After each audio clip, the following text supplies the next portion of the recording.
Queridos irmãos e irmãs, com muita alegria, hoje nós celebramos o 7º dia da nossa padroeira, da novena, Nossa Senhora Mãe dos Homens. No Evangelho de hoje, nós vemos que é apresentado para nós um pequeno tratado sobre a vida de oração. Santa Teresa de Ávila, a grande madre, mestra na vida espiritual, na vida de oração, ela nos diz que assim como não se levanta um edifício sem que se prenda os tijolos com cimento, assim também uma vida construída sem oração é inconsistente.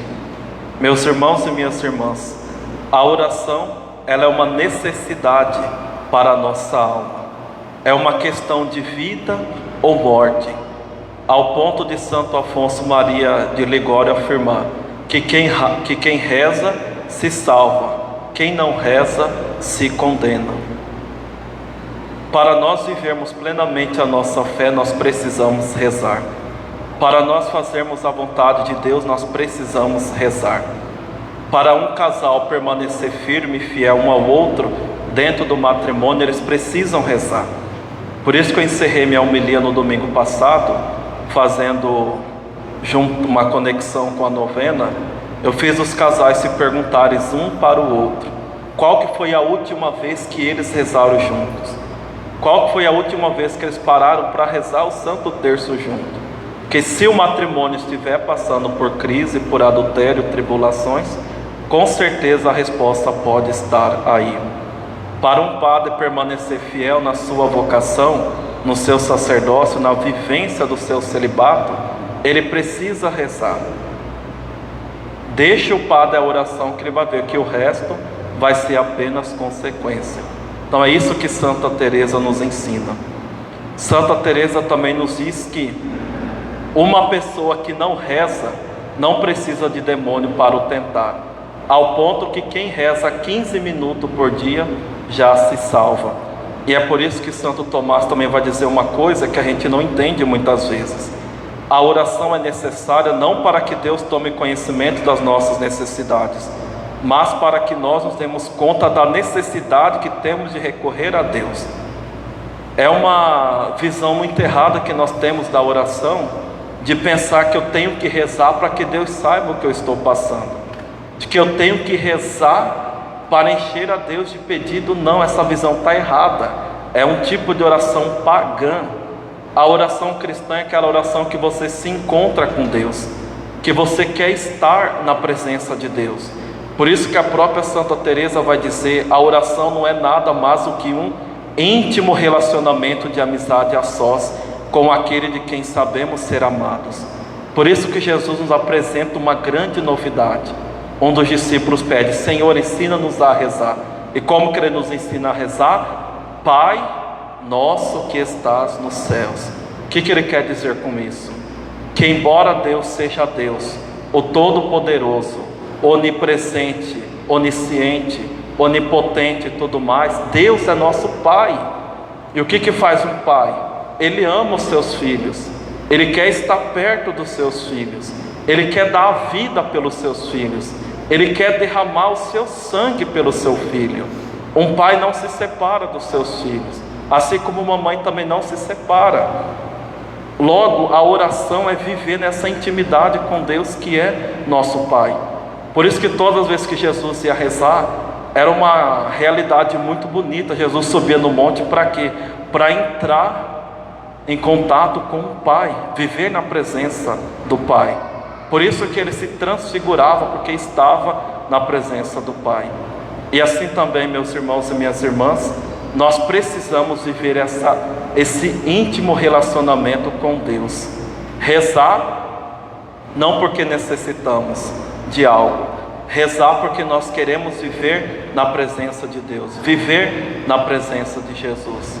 Atualmente a gente vive num mundo tão barulhento, no mundo de tantas dispersões, no mundo de tantos compromissos, rede social, e tudo mais, e a gente não tem um minuto do nosso tempo para parar para rezarmos.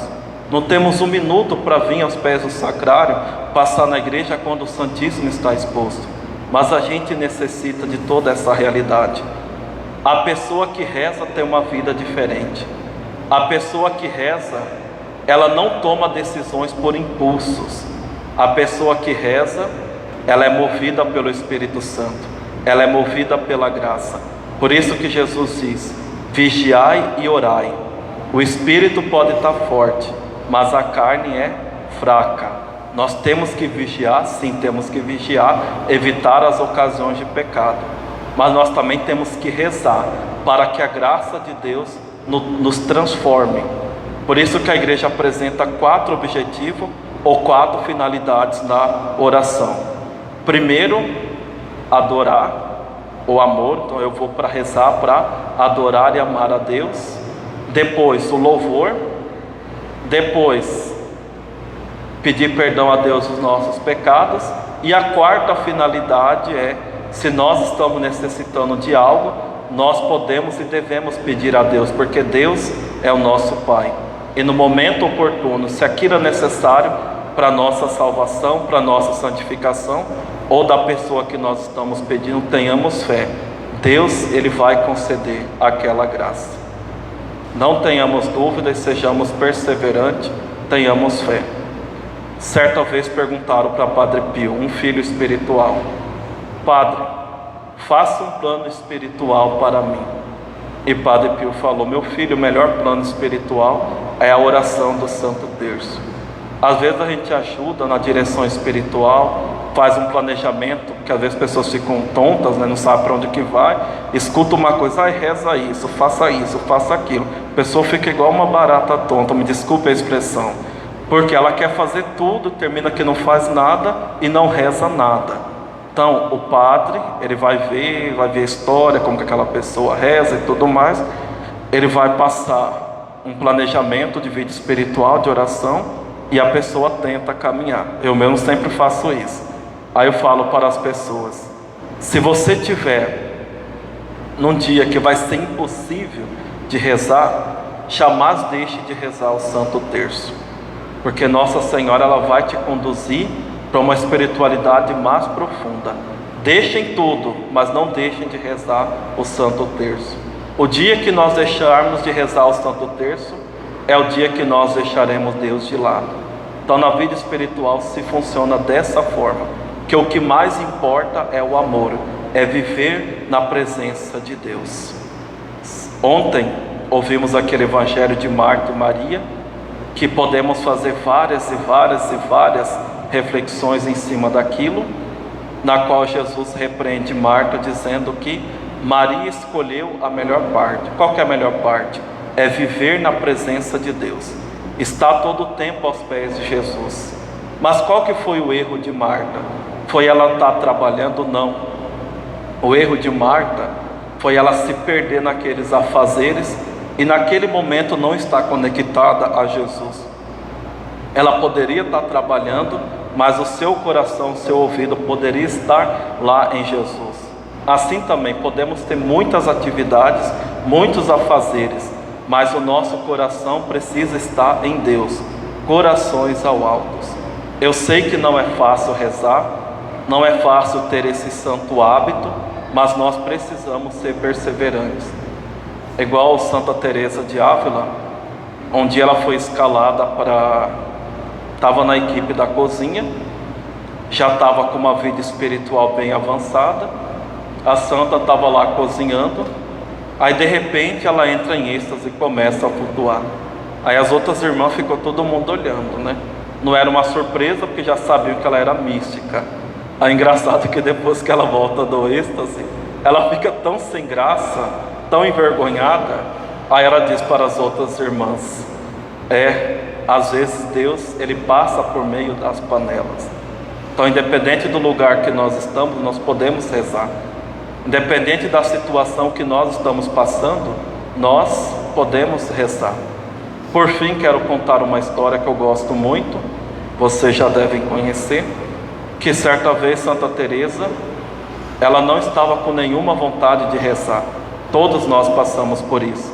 Deu o horário da escala dela, ela foi na capela e não tinha nenhuma vontade. Aí Santa Teresa, ela resolveu fazer o seguinte: para permanecer na presença de Jesus, eu vou contar todos os tijolinhos dessa capela.